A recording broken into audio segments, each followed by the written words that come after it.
Entre las medidas a tomar ante un recién nacido, ¿cuál es la falsa? A ver.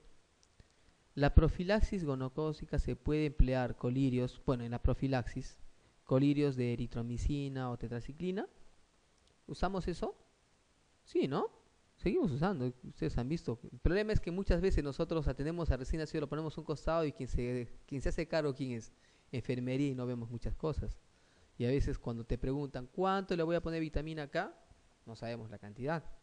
Y es distinto colocar una vitamina K a un pretérmino, o no sé, a un pretérmino de extremo, de bajo, muy bajo peso. Ahí sí, tienes que calcular mediante la dosis que le corresponde. Ustedes saben que en pediatría siempre paramos con nuestra calculadorita porque ahí tenemos que sacar algunos datos. Y hay cosas, por ejemplo, que yo particularmente no recuerdo la dosis de vitamina K en un pretérmino. Pero todo está, pues ustedes han visto el Neofax, ¿no? Todo está pues allí según qué edad gestacional tiene, cuánto pesa, etcétera, ¿no? Pero ya lo que les he comentado en manera general 0.5, ¿no? También acá. Limpieza diaria del cordón con alcohol. Se debería hacer screening de hipotiroidismo y fenilcetonuria. Esto es parte del estudio del screening neonatal, ¿no? Que ahorita lo vamos a revisar también. La profilaxis gonocócica se realiza tanto si el parto es por vía vaginal como por cesárea. Acá, la vitamina K es cierto que se administra, pero no a altas dosis, ¿no? Para recordar algo con respecto a la vitamina K, existen dos tipos de vitamina K, la intramuscular y la endovenosa. La que aplicamos nosotros obviamente es la intramuscular. La intramuscular, ¿recuerda a alguien el nombre del medicamento este? Fitomenadiona. Y del endovenoso, Conaquio. Eso es importante, chicos, porque si tenemos un niñito, saliendo de este tema, con una alteración, con un trastorno de la coagulación, con alteraciones del TP, TTP, y necesitamos aplicar vitamina K, ¿qué vitamina K le colocaríamos a este paciente? ¿El conaquio, que es el endovenoso, o la fitomenadiona, que es el intramuscular? El endovenoso, ¿no? En muchos lados ustedes van a seguir observando hospitales grandes. Viene un paciente, le colocan vitamina K, enfermería coge su fitomenadiona y le pone por vía intramuscular. Obviamente no le va a hacer efecto, porque el efecto y lo que tú quieres encontrar una respuesta inmediata es por vía endovenosa, es la fito, es el conaquio, y se aplica en 3 dosis, solo si para que sepan que una alteración se coloca, en una alteración de la coagulación, se coloca 3 dosis una vez por día, 0.5 miligramos. Entonces, el screening neonatal que les había comentado, esto es algo que es muy importante tomar en cuenta. Ya en eSalud se está haciendo, ¿no? En eSalud, en el ministerio todavía no se hace, no se tiene como proyecto. Uno de los lugares que tenían como piloto es la maternidad, en el cual se hace, pero solamente de algunos y en algunos pacientes. Los programas de cribado neonatal es un muy importante, pues sirve para la salud pública, ¿no? Para prevención. Y sobre todo se hacen miren, acá, uno de cada 1000 recién nacidos aparentemente sanos pueden padecer de trastornos del metabolismo, ¿no? ¿Cuáles son generalmente esas patologías? Si estamos hablando de screening neonatal, enfermedades endocrino-metabólicas, en las que si nosotros detectamos de inmediato y de manera precoz, se puede evitar el daño neurológico. O sea, estos pacientitos, como les he comentado, muchas veces van a llegar ya cuando tengan 7, 8, 12 meses, incluso pasados 2 años de edad, y recién vamos a empezar a buscar qué es lo que pasó con este niñito. Y lamentablemente ya va a ser muy tarde, porque es una alteración que está dentro. Ustedes han escuchado del error innato de metabolismo. ¿Han escuchado eso? Eso se observa bastante frecuente y a veces no los tomamos en cuenta. Y uno debe tomar en cuenta en un recién nacido, o mejor dicho, en un niñito que no suba de peso, sea pequeño, tenga muchas alteraciones sistémicas. También debe pensar en error innato de metabolismo. Pero bueno, en el recién nacido, si podemos detectar a tiempo, podemos reducir la morbimortalidad, disminuir las posibilidades de discapacidad asociada a estas enfermedades. Entonces, son pruebas capaces de descartar un alto porcentaje de la población. Los métodos de cribado no son procedimientos diagnósticos, solamente son procedimientos que se hacen de inicio, ¿sí? ¿Y qué pasa si se obtiene un resultado positivo? Se confirma con los exámenes, con otros métodos. ¿Recuerdan cómo se hace el cribado? El cribado solamente se hace con un estudio en el talón, ¿no es cierto? Y con un papel absorbente especial. Entonces, en el cual múltiples técnicas, por ejemplo, ELISA, inmunofluorescencia, cromatográficos, técnicas de ADN, pero esta espectrometría de masa en tandem, este de acá, nos sirve para detectar enfermedades metabólicas en pacientes sintomáticos. O sea, si uno ve a un niñito sintomático, esto casi más no lo va a hacer. Tiene que hacer un estudio mucho más específico. Y es este de acá. Nosotros, bueno, en Cayetano, cuando trabajaba antes allí, lo hacíamos en Chile y en Estados Unidos. En Chile, pues, nos lleva de lejos en bastantes cosas, ¿no? Y generalmente lo enviamos allá. A los otros exámenes que les estaba comentando, si los hacemos, sobre todo el ELISA es el que se suele hacer en ese papel absorbente. ¿Cuáles son las características? Y esto es importante que sepan, ¿cuáles son las características que debe tener una patología para que se haga un screening? Primero, que sea una patología frecuente con una alta incidencia en una población, ¿no? O sea, digamos, acá una patología que no vamos a encontrar nunca, hacer ese estudio aquí no nos va a servir, que tenga una alta incidencia, entonces. Segundo, que sea una patología que tenga tratamiento. Si no tiene tratamiento, nos va a servir solo para pronóstico probablemente, pero para cuestiones de salud pública, lo que nos importa es prevenir y tratar, ¿sí? O sea, prevenir sobre todo, ¿no? Entonces, son dos aspectos muy importantes. Una patología frecuente, con alta incidencia, y que sea una patología tratable. ¿Qué patologías son las que, por ejemplo, se está haciendo en el Perú? Y sobre todo las que he sacado acá son las que se hacen en Europa, no todos se hacen en el Perú. Por ejemplo, el hipotiroidismo, la galactosemia, la hiperplasia suprarrenal congénita.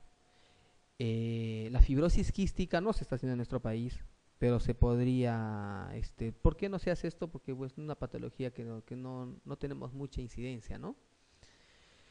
Bueno, por acá donde está la fenilcetonuria no está, ¿no? Entonces esa también es una patología, la fenilcetonuria también es una patología, la galactosemia, que no lo puse aquí, la fenilcetonuria. Entonces la fibrosis quística, por ejemplo, lo que uno hace en ese papelito, o mejor dicho, en un examen que se busca es la tiroxina. En la galactosemia, algunas enzimas que tienen que ver con la conversión de la galactosa en glucosa, ¿no es cierto? La hiperplasia suprarrenal congénita lo que busca es la 17-hidroxiprogesterona. Entonces, son aspectos que uno debe tomar en cuenta, pero si quisiéramos recordar y captar bien es... y en el hipotiroidismo, ¿qué buscamos? Hipotiroidismo congénito como screening, solo TSH. Si nos sale positivo, ya buscamos el T4, o si es dudoso, empezamos a buscar otro tipo de alteraciones, ¿no? Y algo muy importante es el screening. Ustedes y muchos me dijeron que se hace en un estudio en el talón con un papel absorbente, pero no se hace en cualquier momento. O sea, no se hace ni bien nace el niñito. Se hace a las 48 horas de vida. Incluso en otros hospitales lo hacen a 72, pero la mayoría de bibliografías te dicen a las 48 horas de vida. ¿Por qué? Por ejemplo, si quiero buscar hipotiroidismo y le hago a las 24 horas, ¿qué puede pasar? Encontrar un falso positivo, porque probablemente lo que yo capte sean las hormonas tiroideas de la mamá. Entonces, lo que se hace es a las 48 horas para adelante, ¿sí? Y en algunas otras, como la fenilcetonuria, se hace a las 48 horas, luego a la semana, luego a las 2 semanas, ¿no? Pero para algunos, un solo examen es más que suficiente. Otro estudio importante en el screening es el despistaje de hipoacusia. Este debería ser un cribado universal, pero que lamentablemente no se hace, pero uno debe tomar muy en cuenta que lo que se hace son con potenciales auditivos, ¿sí?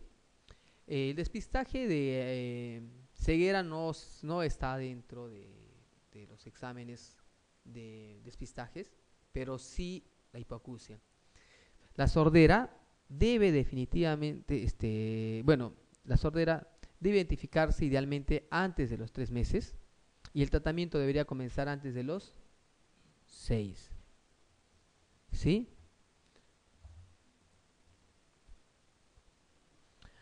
Algunas preguntas. Indique la proposición correcta respecto a la puntuación ADGAR. ¿Se utiliza para determinar la edad gestacional? No. ¿Se debe practicar en la época neonatal solo a los recién nacidos con dificultad respiratoria? No. ¿Incluye entre los signos a considerar la frecuencia respiratoria? No. ¿Se practica a los 1, 5, 10 minutos de vida?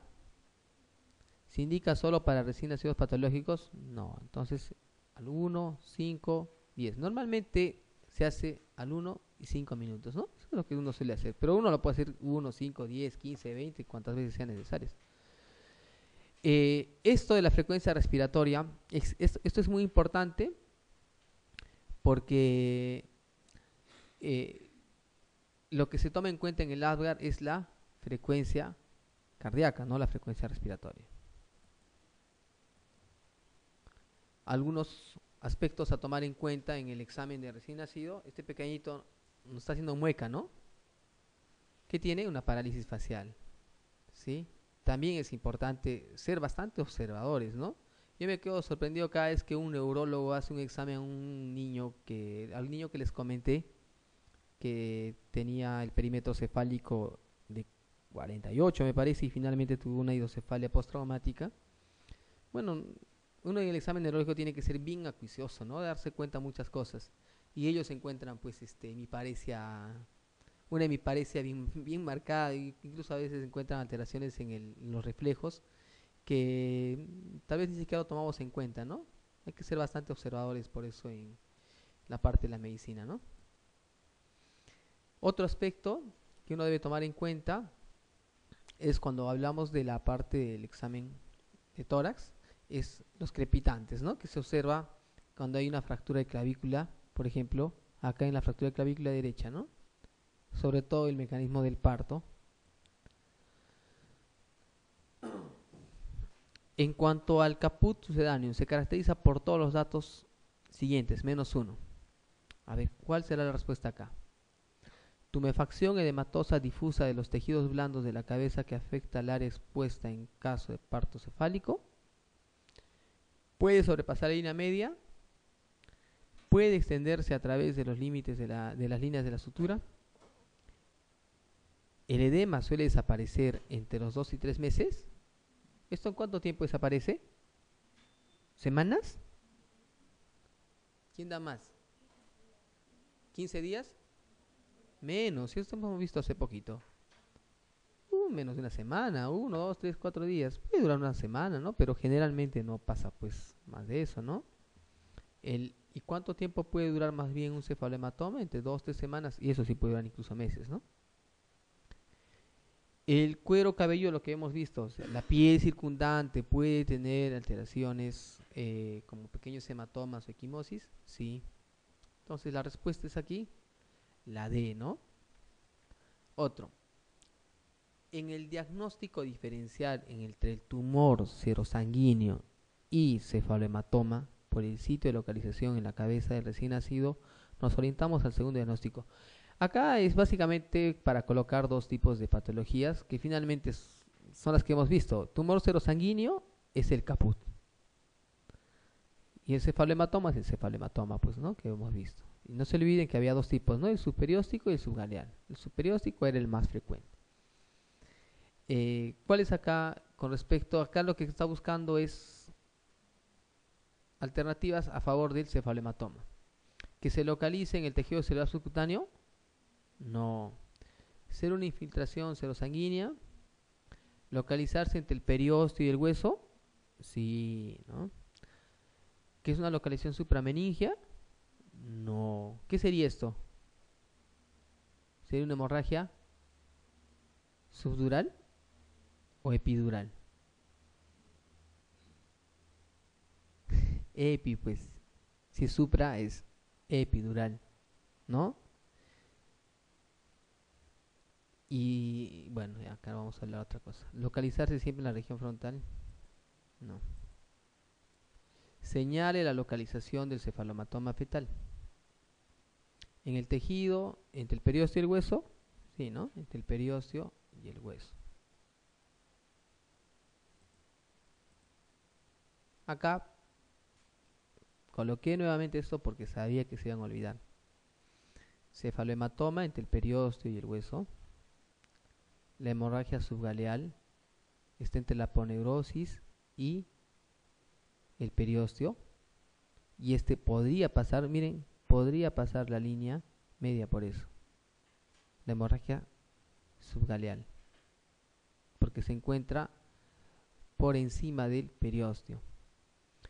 Y el caput que se encuentra en la parte del tejido celular, ¿no? Entonces, que sí, pues abarca mucho más espacio. Algunas otras patologías. Recuerda, Duchenne y la parálisis de Klumpke, ¿sí? En cuanto a la parálisis braquial, esta de Duchenne, que este es más frecuente, este es muchísimo más frecuente. Afecta sobre todo las raíces de C5 y C6. El que está con paréntesis es porque podría afectar C4, pero sobre todo C5 y C6. Y el Klumpke 7 y 8. Para fines prácticos, el ER es el que coge la parte del plexo cervical superior y esto un plexo cervical inferior, ¿sí? ERP más arriba, Klumpke de acá más abajo. Y podría coger 4 y el Klumpke T1. La clínica, Duchenne, brazo en aducción. Miren, aducción y rotación interna, ¿no? Rotación interna. ¿Sí? El reflejo de Moro no presente o puede ser asimétrico. El reflejo de tensión palmar presente. Las asociaciones, si coge el C4, como ustedes saben, el C4 tiene que ver con la inervación del diafragma y contribuye para la formación del nervio frénico, el C4. Entonces, sí se puede asociar, si coge el C4, a una parálisis frénica. El Klumpke es una mano caída, reflejo de Moro está presente, el reflejo palmar no presente y asociaciones con el síndrome de Horner. ¿Recuerdan el síndrome de Horner? Miosis. ¿Qué más? ¿Qué? Anhidrosis y tosis, ¿no? Tosis palpebral, ¿no? De ese lado. Anhidrosis, ¿qué es anhidrosis? Se queda de una zona, ¿no? Entonces, esto es importante también. Entonces, Duchenne superior C5, C6, Klumpke más abajo C7 y C8. ¿Sí? El Duchenne, miren la figurita, aducción y rotación interna. El moro no hay aquí, o puede, mejor dicho, no presente o puede ser simétrico. En el Klumpke, que es el menos frecuente, las manos tienen, ¿se dan cuenta esta manito? Acá generalmente en el Klumpke es mucho más aparatoso, coge incluso a veces vasos sanguíneos y tiene la manito en garra. ¿Se dan cuenta? Tiene una manito en garra, coge los músculos intraóseos. Entonces este es mucho más. En realidad ya no debería de observarse esto, ¿no? Porque se supone que esto con una buena técnica de un parto, no debería de suceder esto. Parálisis de ERF. Miren cómo está la manito. Rotación interna. Acá, un recién nacido que tuvo un parto traumático y necesitó la aplicación de un forceps, presenta en la exploración física un reflejo de Moro asimétrico. Y el brazo, miren, Moro asimétrico. El brazo izquierdo lo conserva en rotación interna, a un lado con el antebrazo en extensión y pronación. ¿Qué cuadro sufre? Erduchen, pues, ¿no? La fractura más frecuente, ¿cuál era? Ahí la fotito estaba, ¿no? Clavícula.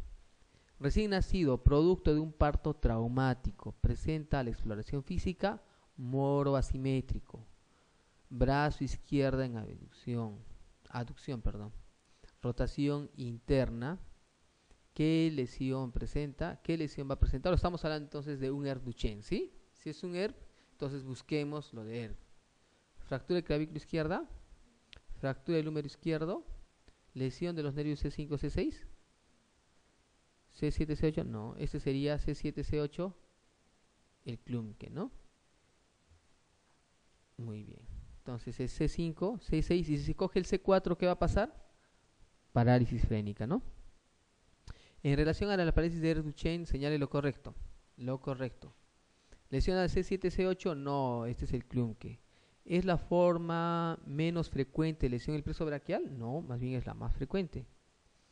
Sí, esta es la más frecuente. ¿Se lesiona la raíz de C4 y C5? ¿La mano se presenta en flexión sin movimientos digitales? Sí, hay movimientos digitales. Se puede lesionar la raíz de C4, generalmente C5 y C6. C4 en algunas veces. ¿Hay anestesia superficial? Sí, eso sí es. Pasando a las últimas patologías, es con respecto a... ¿hasta qué hora es, chicos? ¿Una?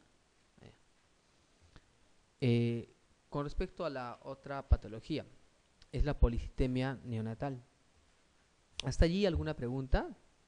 ¿Quieren respirar un poquito? ¿Un segundo? Veo que ya están durmiendo. Aprovechen, chicos, sé que vienen otros de trabajo, de la casa, después de estudiar un montón con los hijitos y no sé qué cositas.